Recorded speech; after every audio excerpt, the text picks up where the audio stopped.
Welcome to the creek. I'm happy to be in front of a video with you right now. The last few weeks have been arduous with Cheryl and I's health. I'm starting to turn the corner after a brief hospital stay. My wife was in the hospital for a few days and came home on Wednesday. And you guys have been so great reaching out with texts and bringing meals over, and we feel the love to the max. And I really can't thank you enough. I'm grateful in this Thanksgiving time to have you pulling for us and just doing church with us, man. I love you guys very much. So today Debby Fox is going to speak to us. Debbie's a longtime veteran missionary. She was in my church in New Philadelphia, Ohio, and I can't say enough good things about her, man. She understands the mission. She understands love of God. She understands the least of these, and she will be a blessing to you. We are going to stay online indefinitely. I have to quarantine with my wife for a couple of weeks from Wednesday, and just with the spike in cases and stuff, and concern for our health, it's just best to do online indefinitely for a while. And so I appreciate your understanding. Continue to pray for us, and the cancer loves you. Have a great day and enjoy Debbie, man. She's a good girl.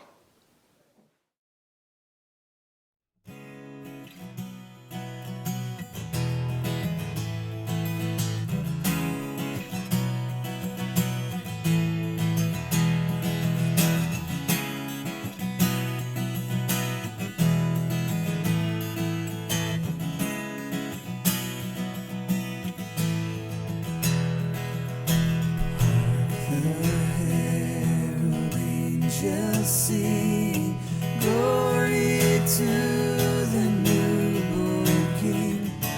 Peace on earth and mercy mild.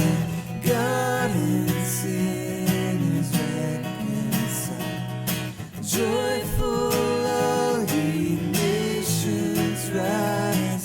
Join the triumph of the skies. With angelic hosts proclaim, Christ is born in Bethlehem. Hark, the herald angels sing, glory to the newborn King.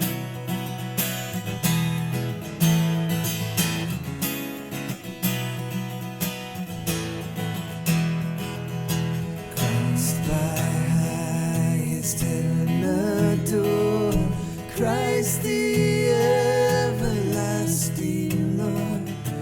Late in time, behold him come, offspring of the Virgin's womb.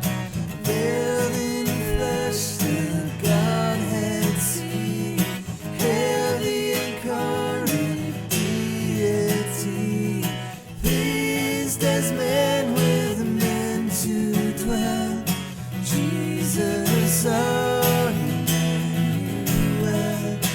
Hark, the herald angels sing, glory to the newborn King.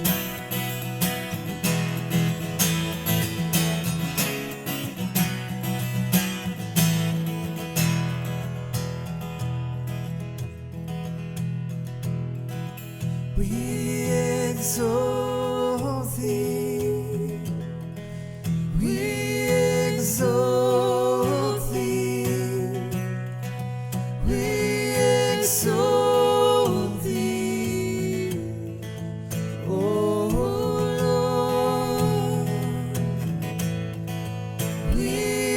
exalt thee. We exalt thee.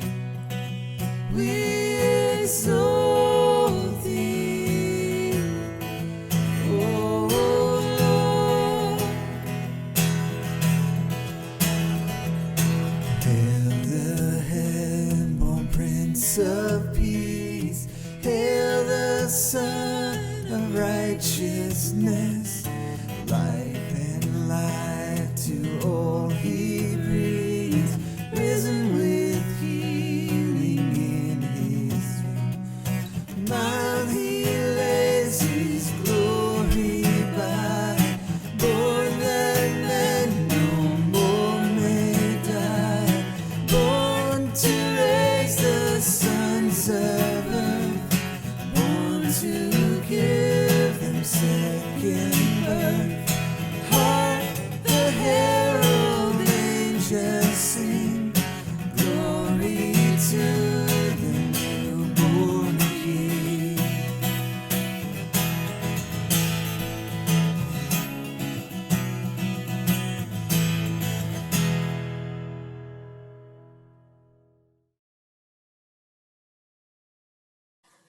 Good morning, church. First, I'd just like to say thank you for allowing me to share with you in this way. Thanks for allowing me to join you this morning, and thank you for the warm welcome that you've always given me when I've had the opportunity to come down to Olathe on a Sunday. And thank you so much for your support in the last year, for your prayers, for your financial support. They're all so meaningful to me. I'm always in awe of the way that God has put together a team of people and churches who encourage me, who support me, who allow me to be part of the ministry that he has for me in this season. When Cam asked me to share with you this morning, he of course did ask me to update you on ministry in this season, but he also welcomed me to share some of my story, some of how I got involved in missions, and some of our history together. And so it really is, again, my privilege to share these things with you. I grew up in a small town in Ohio called New Philadelphia. I was born and raised in a Christian home. I'm really grateful that church and people who love the Lord have always been a part of my life. People who were faith-filled and faithful have really influenced my life from the time that I was an infant, and I'm really grateful for that.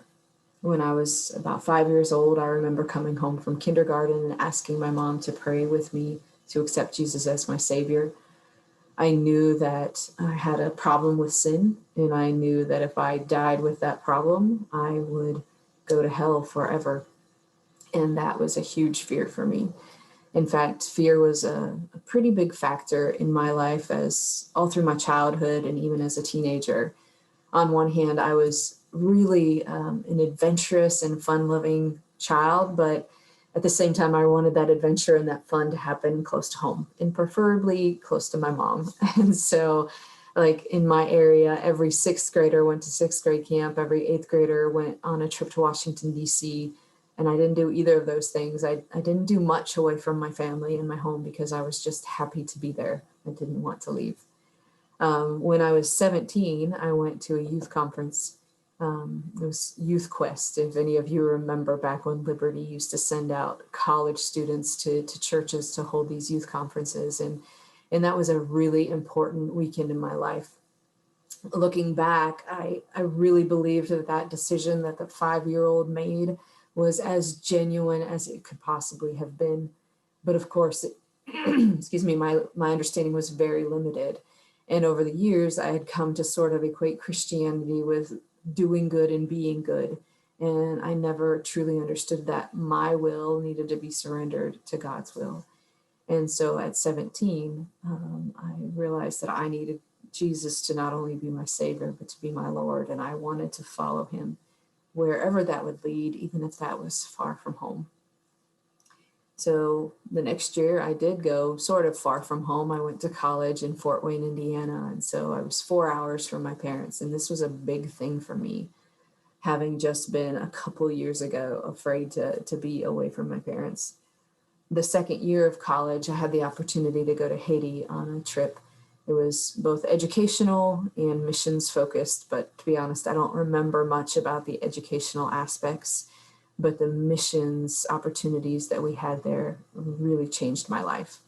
I loved serving in the churches and the orphanages. I loved having cross-cultural opportunities. It was just truly life-changing. And one moment in particular, a Sunday evening, we were in church and a Haitian lady sang Amazing Grace in Creole. It just changed everything for me. Previous to that, I don't think I would have said that I thought God could fit in any box, but I had only experienced an English-speaking American culture God.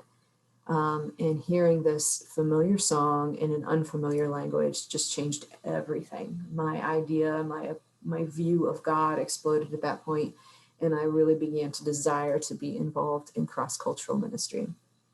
So when I graduated from college, I ended up moving to the Dominican Republic. And I share all of that backstory because I never want to miss the opportunity just to point to how powerful God's working in our individual lives can be. He changed me so much, my personality and my desires so much. And those weren't things I was asking him to change, but he did it. God is so powerful and he works in powerful ways in our lives. So yeah, when I graduated from college, I moved to the Dominican Republic. I was there for 3 years, 2 years working with youth ministry and 1 year working in an elementary school. And it was a fabulous season. Looking back, sometimes I laugh that some of the things that made it adventurous for me, we had, inconsistent power, inconsistent water. We had critters in our homes that I would not welcome in my home now. But as a young adult, it didn't bother me at all. And I loved being able to be there.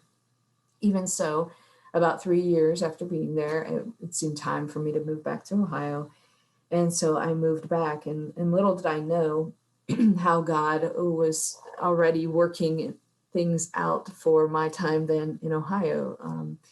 While I was away for 7 years, 4 years at college and 3 years in the Dominican, the Hispanic immigrant population had really grown in Ohio.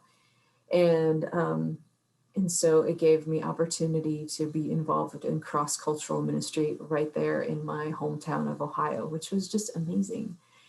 And when I returned, I began looking at other churches, and I ended up going to church with my sister.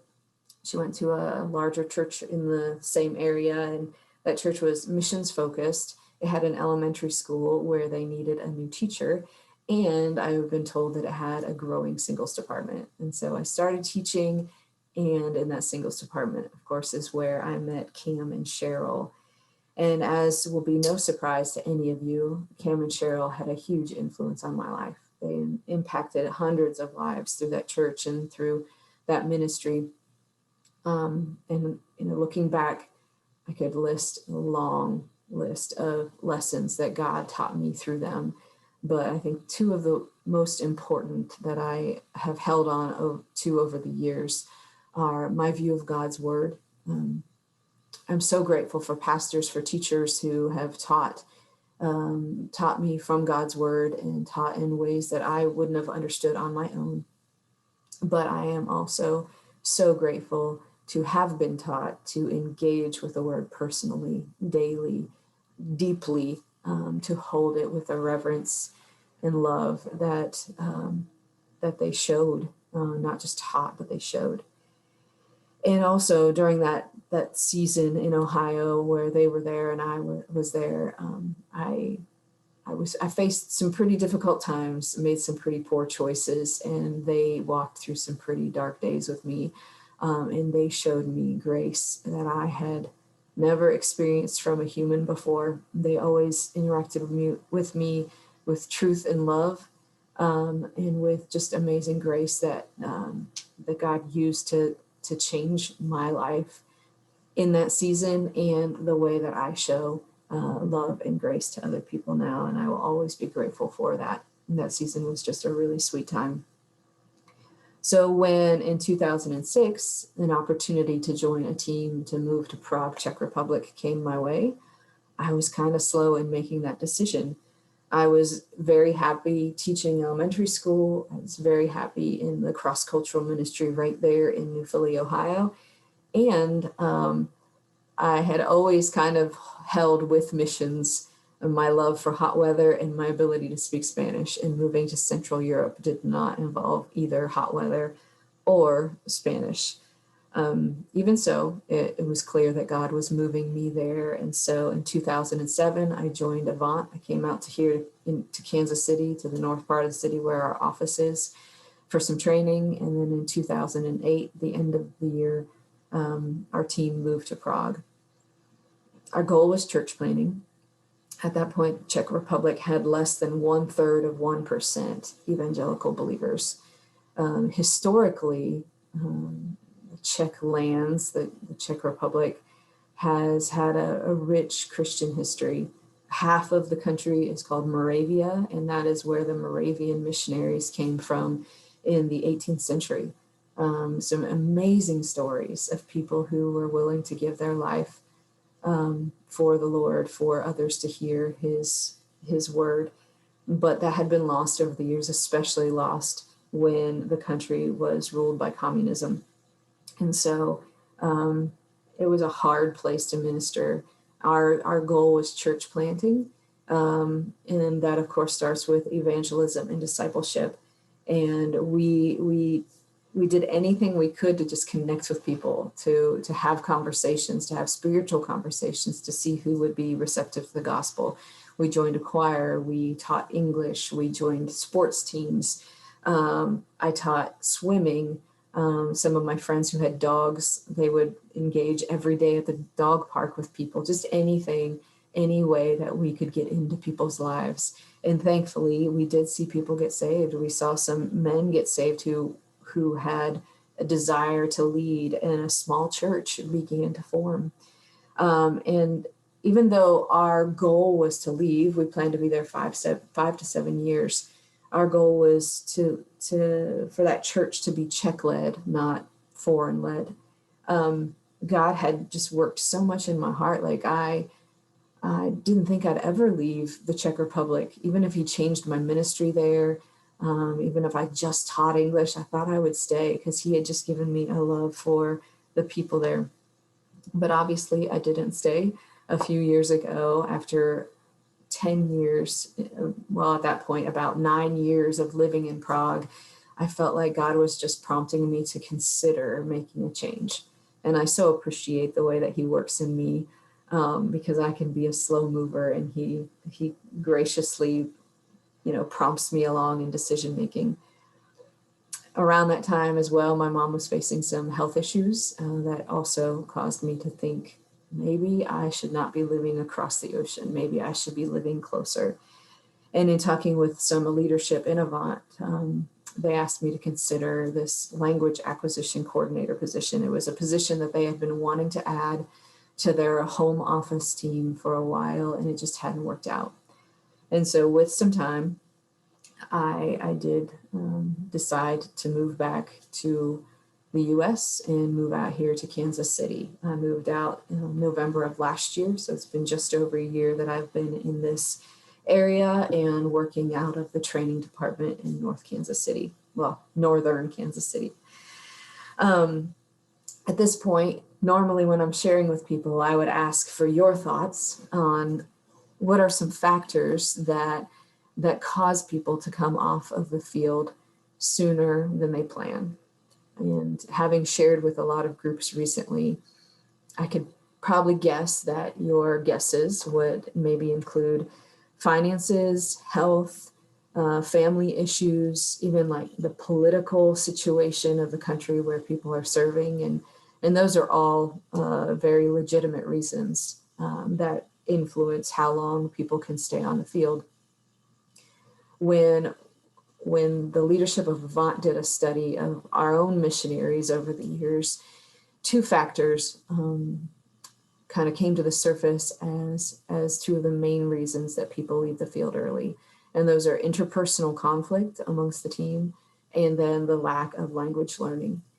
And so in the training department, we try to help with both of those areas and lots of other things. I don't think we have an official mission statement, but if we did, I think it would be something like preparing and training people to go to the field well, to transition well, and to stay being healthy and effective in the mission.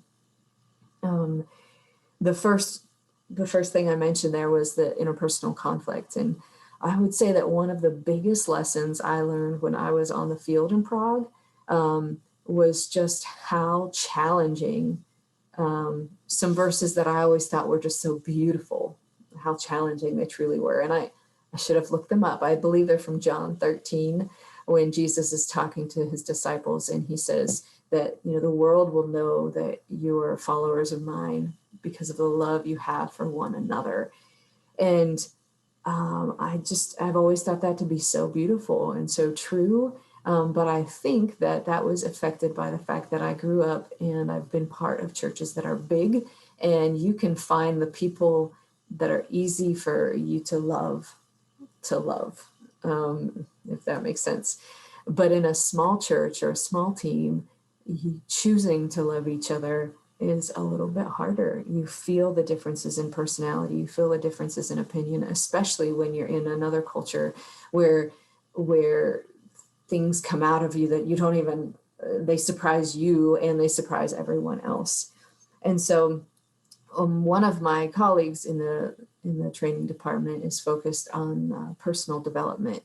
And in the last few months, I've been able to help her in that area because I'll get to this, but I've had more time than usual. And so I'm glad to be able to help her develop some training that helps some team building, some ways in which we can hopefully help our teams to get along better. And that's also very fascinating to me. And so I've been really happy to help with that. But of course, my focus is on language. When I first was considering taking this position, I found a really interesting quote from Nelson Mandela. He said, "If you talk to a man in a language he understands, that goes to his head. If you talk to a man in his language, it goes to his heart." And I think that's a powerful thought, right? And we probably can all understand that. But even more powerful, as I was thinking about taking this position, I found myself in Acts 2 and thinking about this in a way that I'd never thought before. In the account of the day of Pentecost, between verses 6 and 11 of Acts 2, 3 times it's mentioned that the people there that day heard in their own language. Not that they just understood what was being said, but they heard in their own language. 3 times it says that. And it just helped me realize how important it is that we are sharing the gospel in one's own language. That sounds silly almost to say, but it's easy to think that we can minister in English wherever we go. And it's true. God has given us a huge benefit of being native English speakers who can travel without too many difficulties, who can interact with people, who others want to learn from because they want to learn English. But to be a missionary, to stay on the field, it is so important that people learn the heart language of the people that they are ministering to. And those 2 things, especially that account from Acts, really helped me understand the importance of my role. Helped me understand. Of course, from my own experience, I also know that this role is very important. So in ideal times, our new missionaries come to their first training called Start. And at that training, I would meet them and just begin getting to know them. And then some months later, after they're pretty much ready to deploy, they would come to their second training called Go. And during that training, I would be part of those teaching in that training, and we would talk about learning styles. We talk about attitudes toward language and culture. We would talk about basic principles of learning language. And then individually, we would develop language plans so that when they get to the field, they are as ready as I can help them be to learn the language. And once they are on the field, I connect with them regularly to encourage them, to give them accountability, to help them modify their plans as they need to give them as many resources as I can be and I can find to help them in their assessment of progress all along the way. As is probably not surprising, the last year that I've been in this role, the process of new missionaries getting to the field has not looked like it normally does. Some of our trainings have been canceled, some have been postponed, and some of our new missionaries are finding it hard to raise support, and so they're getting to the fields more slowly.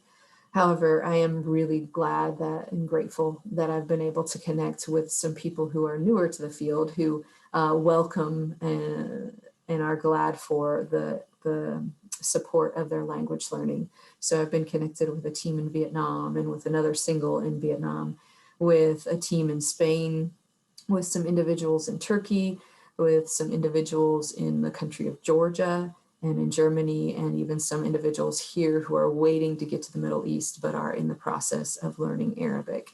And so it's been, just really encouraging to walk alongside them as they are learning their language. Additionally, I've been doing some training. I've taken a couple of online courses through Wheaton College just so that I can continue to learn and I can be as equipped as possible to help the new missionaries on the field. One interesting gift we've seen during this time in the last months is just the gift of time. People have had more time during these months than the normal months. And so some of those who are learning language have more time to learn language. Other teams who are either here in Kansas City working out of the office or on the field have more time to focus on some issues that they've been facing as a team. And we were able to offer some training for that. And so it's been encouraging to see, that there are gifts during this time of pandemic, during this time of shutdown all over the world. Another gift that I've experienced in recent months is since I've moved to the office, I get every newsletter that all of our missionaries send out. And I cannot engage with them all. We have more than 500 missionaries all over the world, and I can't engage well with them all, but I try to read well all of those that are from people that I already know or I'm getting to know. And it has been such a gift to just see how God is working during these months when it feels like, well, we can see the enemy at work, right? But God is still at work too. And so I just wanted to share a few of those stories that have been especially encouraging to me. I mentioned that I work with some missionaries in West Asia, and we, of course, have missionaries all over the world, and some are in countries that are limited access and have high security needs. And so if some of this sounds vague, I apologize for that, but it's intentional. So we have a team in West Asia who they work through a farming ministry because they can't be open about the fact that they are just there or that they are there to be missionaries. So they use farming as a way to connect with locals. And at the beginning of this pandemic, when people had to make some decisions, one of their students returned home. And he had been part of their farming program, which also, for those who want to include Bible teaching. And he had come to know the Lord through that program. And when he returned to his hometown at the beginning of this shutdown back in the spring, within the first few weeks, sharing with his family, he led 16 of them to the Lord. And so he was writing back to the missionaries to ask, like, what do I do now? Like, how do we go from here? Which was just an incredible problem to help him work through. We have a media center in southern Spain who they reach out to Spain, but they also use media to reach out to Arabic speakers in Northern Africa, especially in Morocco. And in, I believe it was August, they started a new Facebook page called The Way of Peace. And it's all in Arabic. And within the first week, they had 4,000 followers. This time seems to not only be giving us the gift of time, but it seems to be revealing people's needs. We don't always know what we need until we're aware of a lot of other needs. And so this world pandemic seems to be revealing people's spiritual needs, and people are searching for answers. In another closed country in the Far East, when the team that we have there had to go all online with their services, they were really surprised to realize that in some of those services, they had more people attending than there were known believers in the country, which is just amazing. God is just so amazing in how he uses all times for his glory, right? Another thing that has been super encouraging to see is we've been trying to have our first Avant training go, as I mentioned, in Spanish, because one of our desires recently has been to help mobilize Spanish speakers in Central America, Central and South America, to go to other places in the world. And so throughout the month of October, we've had virtual training every Saturday. And there were 10 participants from Brazil, Argentina, Chile, Ecuador, Guatemala, and Panama. And once they are done and ready to go, they'll be going to the Philippines, to Indonesia, to Spain, and to Portugal. And that training has just been so encouraging to hear about. And next Saturday, we'll be able to participate in their appointment ceremony online. And it's, again, just so incredibly encouraging to watch God at work through all of this, because I have no doubt that, especially right now in your church, that it's easy to be frustrated, it's easy to be discouraged, but God is amazing. God is faithful, right? One of the most common questions I have had is, how has your transition been? And I kind of skipped over that part when I talked about moving out to Kansas City. I moved away from Prague in July. I moved back to Ohio for a few months to focus on the transition, to focus on, we call it home assignment, like furlough, and then to prepare to move out, excuse me, here to Kansas City, which I did in November. Well, for 10 years, I had been going back and forth between Prague and Ohio. And so it felt kind of normal, even though I had packed up everything I owned in Prague and either brought it with me or sold it. It still didn't really sink in until I moved out here in November that chapter in Prague was over. And I found myself really grieving it. It was a hard transition. Everything had changed. And then in the spring, everything had changed again. Everything that felt like it was beginning to be certain here became uncertain again. And I know that everybody has faced that, right?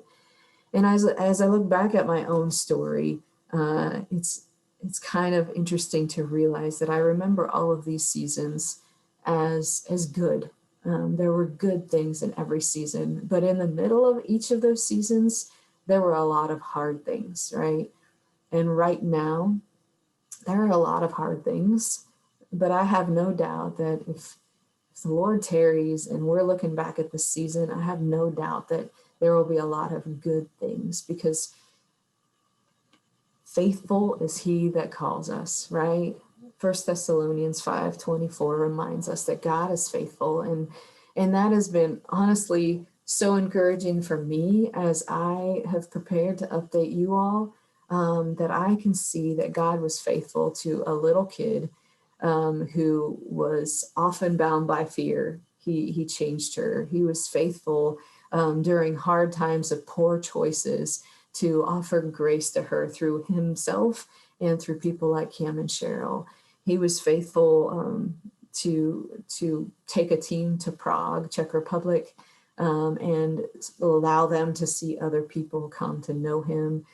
He is faithful right now in all that we're experiencing and all that he's allowing us to see him do and allowing us to participate. And that's just what's really been encouraging to me. And I pray that that's encouraging to you all as well. I have been praying for your church and for the individuals, especially who are battling the virus, who have battled it, and for all the effects that it's having on your church family. Again, thank you so much for being part of my support team, part of my journey in this season. And I'm just so grateful to be able to serve the Lord in this time and to be able to share a little bit of that with you all. I look forward to the next time I can be there in person and we can continue to celebrate together how God is faithful, has been faithful, and we can trust him to continue to be faithful. Thank you so much.